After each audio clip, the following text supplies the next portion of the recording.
right now, we know the current system in the SEC for scheduling with the 8-game schedule. Everybody plays everyone within the division. Then you've got the designated rival in the other division, and you've got the round-robin situation in picking up the 8th conference game.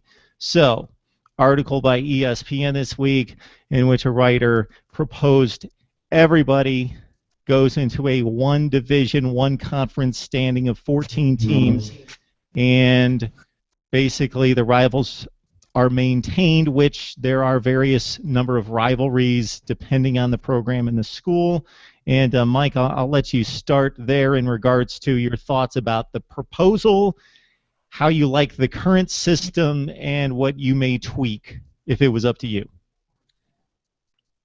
Well, I think the proposal, the SI article we're talking about, I think it's intellectually bankrupt. If you look at the proposal with having a rotational, it's really driven by rivalries. So if you look at who Tennessee, Florida, Alabama, Auburn, LSU, Georgia, they're going to play the same 4 or 5 teams because that's how rivalries are built. Rivalries are built on playing important games with big teams year after year after year. So consequently, logically it follows that those teams are going to be the best teams and they're going to play year after year after year. So what that would create is a bifurcated conference. You're going to have the top 4, 5, 6 teams playing the other top 4, 5, 6 teams every year because that's where the rivalries are going to be generated. And then you're going to have the Vanderbilts, the Mississippi States, the Missouris, who are still good teams, but they're going to end up playing kind of each other every year as well. And then you have to figure out where Missouri and Texas A&M fits into that because they don't have a lot of established rivalries. I just think that the article was intellectually bankrupt.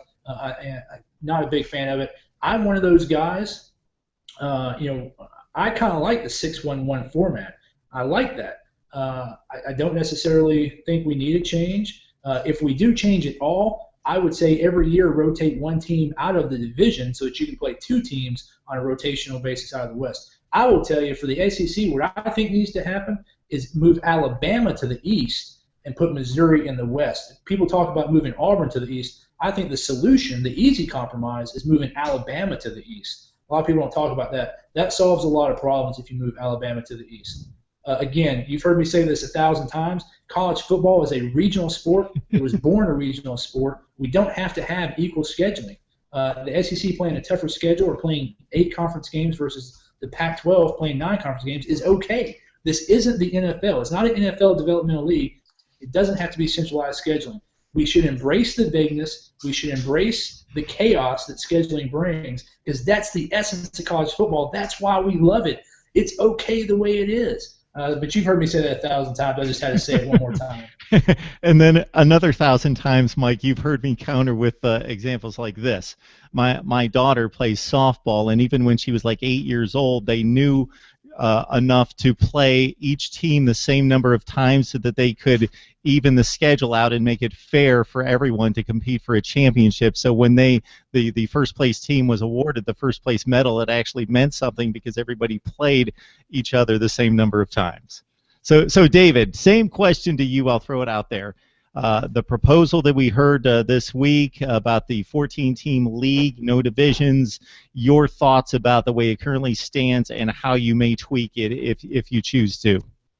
I do like it with the getting rid of divisions, but I do agree with Mike that it does create where the good teams are playing the good teams and the bad teams are playing the bad teams. There would have to be a way to figure out, with the rotation, how, that could still equal out a little bit. Now, one reason I like the 9 conference games, but, I think everybody has to go to it. It can't just be pick and choose who wants to go 8, who wants to go 9.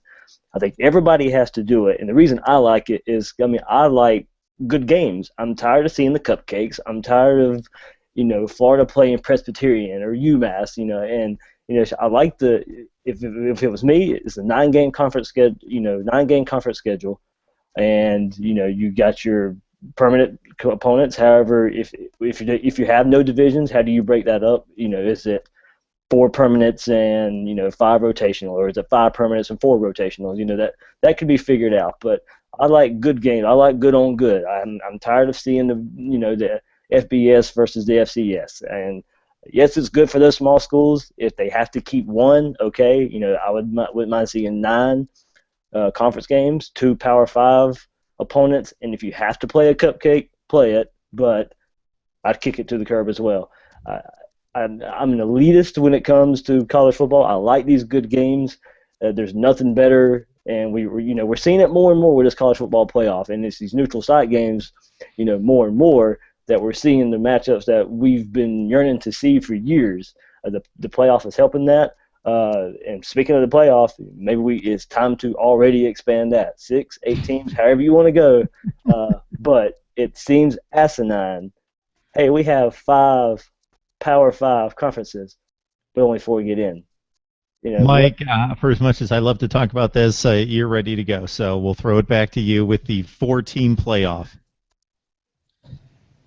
Let me just go back to that thought about Alabama. If you move Alabama to the east, their average miles to each school only increases by 11 miles.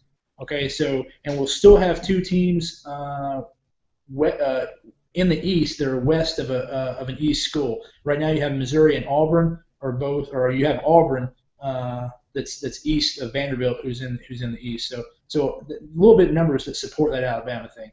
Look, this whole expansion of college football playoffs, the more you expand the playoffs, the less you have to reduce the regular season. And then the regular season becomes less important. This is all becomes more important. We can argue about this. We can argue about this all we want.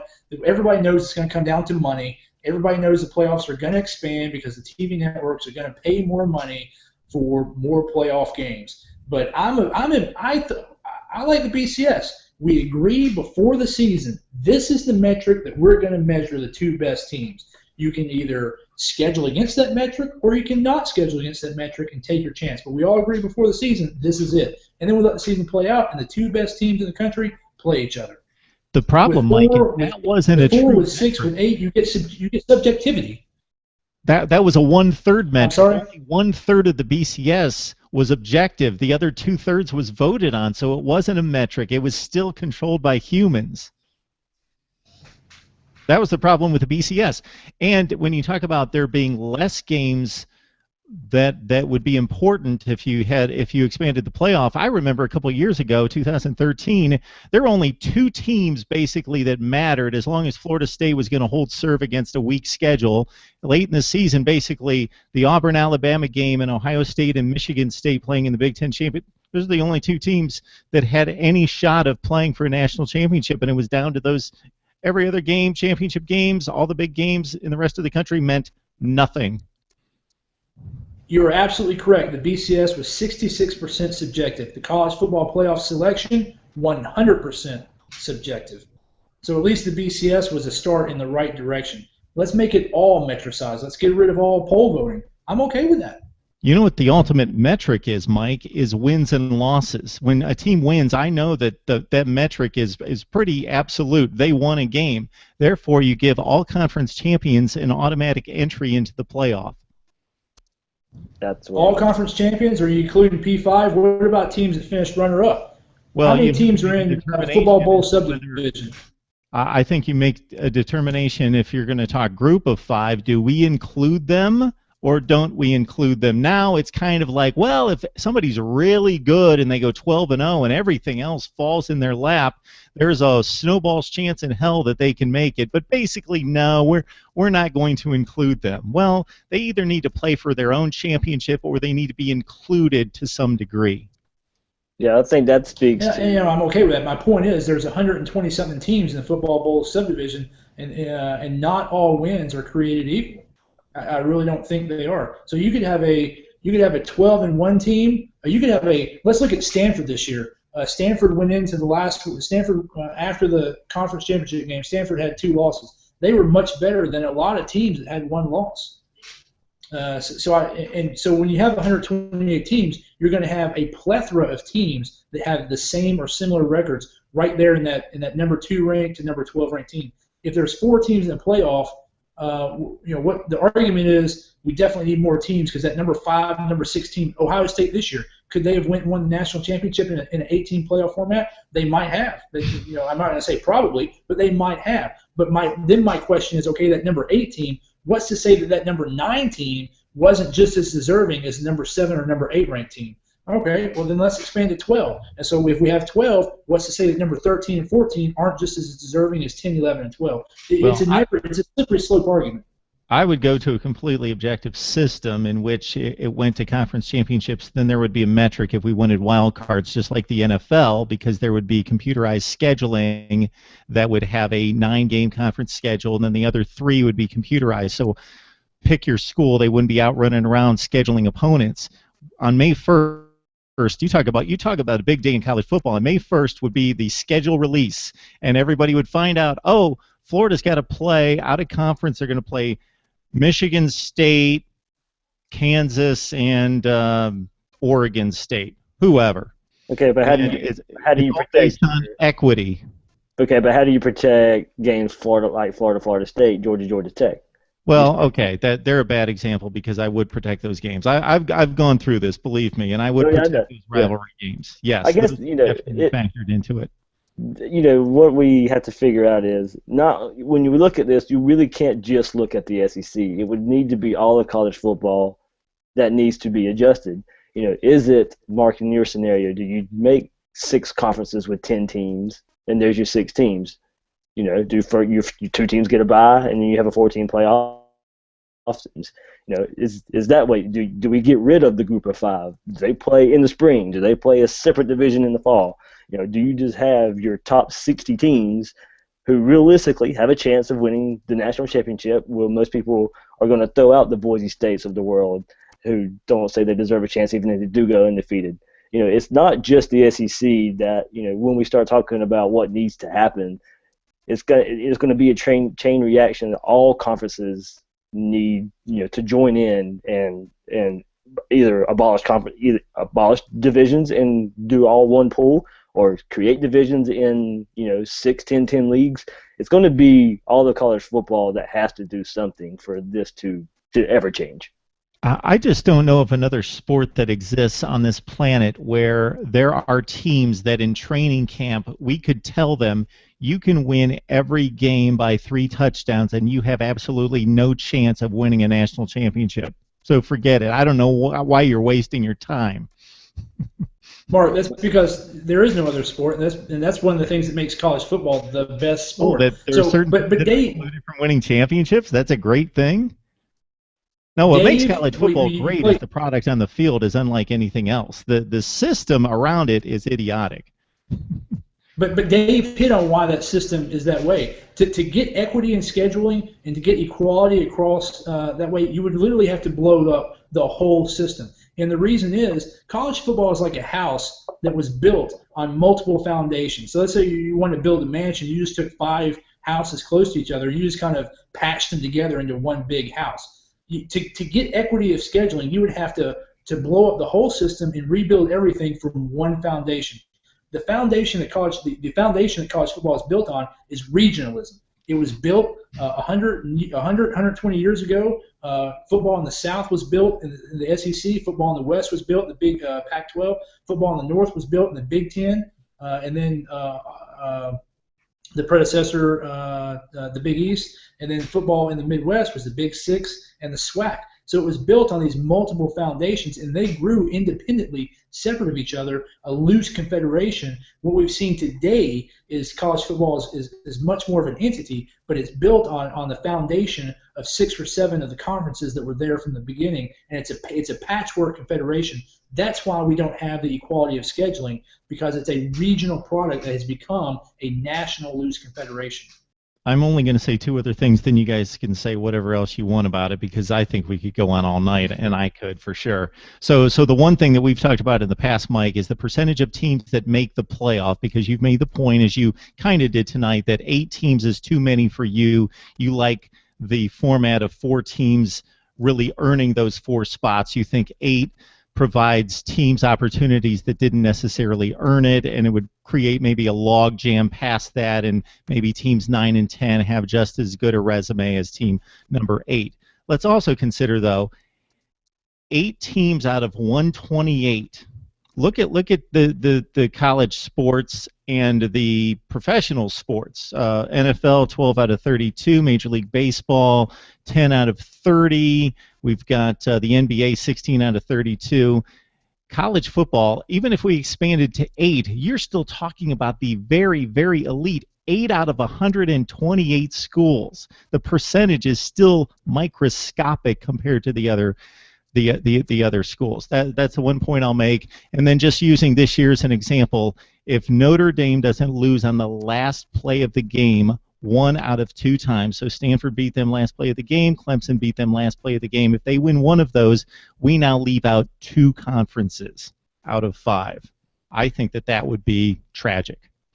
It already is leaving out 1 conference, but at least it's understandable when that 1 conference champion, Stanford, this year had 2 losses versus the 1 losses of the other conference champions the year before. Ohio State kind of saved the committee because everybody didn't mind once Ohio State showed to be the best team in the country. But at the time, Ohio State, Baylor, TCU, all with 1 loss. Who in the world do you put in? All right, Dave. Anything else you got on this one? I'll end on the playoff point. At least in the way I'll back up 4 teams as well. I don't want no more than 6. I think 8 is too many as well. 6 is weird because you would have a bye and all that kind of stuff. 4 teams, at least when one of those 4 teams wins, that champion is deserving. They did everything they needed to do to get there, and they deserved every bit of being called a champion. No matter how they got there, they're one of the 4 teams in. Only 4 teams, and you mentioned, yes, that's going to be the elite of the elite. One of those 4 teams deserves to hoist that trophy. They did what they needed to in the season, and you can't argue with whoever one of those 4 teams are. So, okay, I'll make one more point. I know I promised the last point was the last point. So if you're the 8th ranked team in the country, and we expanded to 8 teams, and you're the 8th ranked team in the country, however we determine that team is number 8, they're at very worst, they're 11-2 going into this playoff, and then they will have to have beaten 3 of the 7 best teams in the country to win a national championship. Now, if that's not earning a championship, that's unlike any other sport. You got to beat 3 of the 7 best teams in the country to earn the championship after you've had an exceptional season. I wouldn't hate it. Don't get me wrong. Mark, what's that, Mike? Yeah, Mike. Mark, one of the mistakes I think you were making in your earlier comments was you were comparing college football to professional sports. Let's look at college. Let's compare college football in the postseason to college sports, where you have 200+ basketball teams. You have I think almost 200 college baseball teams. But I'm not certain that comparing college football to the pro sports is really fair to college football. Here's the other point for you. If you want to look at pro sports, let's look at the year, and I forget the year the Patriots went undefeated in the regular season, 16-0. Who was the best pro football team of that year? It was the New England Patriots. Were most likely Everybody the best knows team. They didn't earn the championship.